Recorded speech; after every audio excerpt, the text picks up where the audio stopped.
What's up, guys? Nalikka Graphics. I'm going to be taking you through graphic designing. We shall look at different programs of Adobe suites used while designing. And today we are going to look at Adobe Illustrator Basic tools. Yeah, you guys just subscribe to my channel, Image Africa, and we enjoy this together. This is my Adobe Illustrator. I use Adobe Illustrator 2020 CC.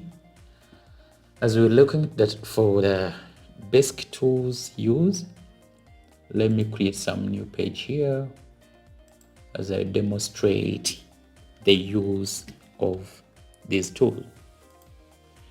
This is the selection tool, this one here. However, when you click there, the name is also there. It's given to you.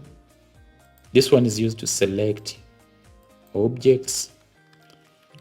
It's also used to select different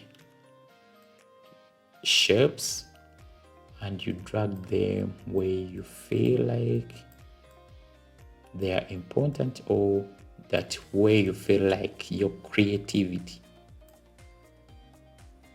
is coming out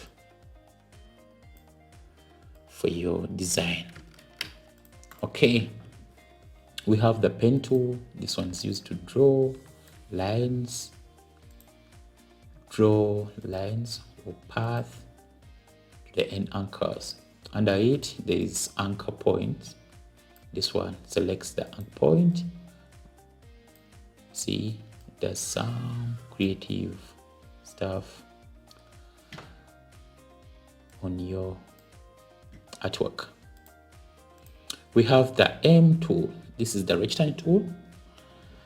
It is used to do some rectangle shapes, square, or the shapes you feel like. Use this tool, this one. Under it, there is ellipse, there is polygon, there is star, there is line segment. Let me take you. This one is used to do some circles, or you can just click L on your keyboard. The Polygon tools is used to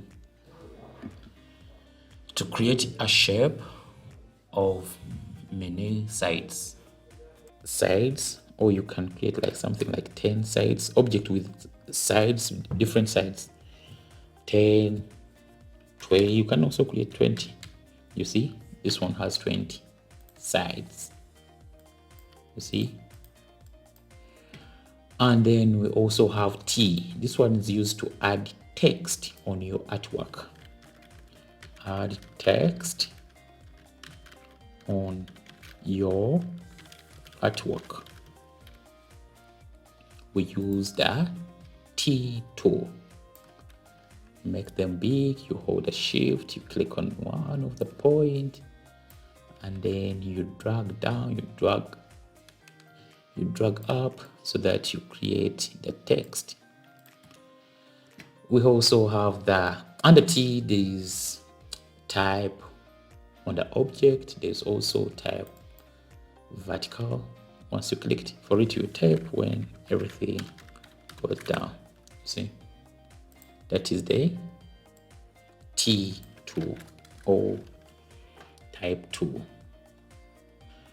We have the gradient tool down here. For example, you first select your object, then you go to gradient, then you click on the object. It creates some gradient color on it. You see? Okay. We have the shape builder. Those are one of the best tools that you're going to use. This one. Let me show you. Just briefly, let me show you the role of the shape builder. Let me do some arrow here. I'm going to first do a square. I'm holding my shift, then click here, and then I drag. I'm going to turn it 45 degrees, going up there, then put it here. Also, I need another shape, which is a rectangle, to do the arrow. Selecting it, select, then you drag. I'm creating some out here. You see, yeah, is it in the middle? I'll show you how to put the object in the middle of another object so that we get equal, or we get a better design. You click at the edge using the direct selection tool. You click at the edge, you hold your shift, then you drag. Let me first remove this here. You click direct selection tool, you drag, click here, then you hold the shift, you place there. Selection tool, you hold this, you put it here, then you select all of together using the selection tool. You click aside and then you drag so that you select all of them. Or you can also hold shift, you click at one by one without holding, without leaving another. Okay, then you come to the shape builder, you select it, and then you click at, you start from one shape to another. You can start from here, you can start from here, as long as you select all of them, and then you drag through. You see, we've gotten our shape. That is our arrow. Yeah, that is the law of the shape builder. You guys subscribe. We shall go step by step until you get each and everything. Don't forget to subscribe.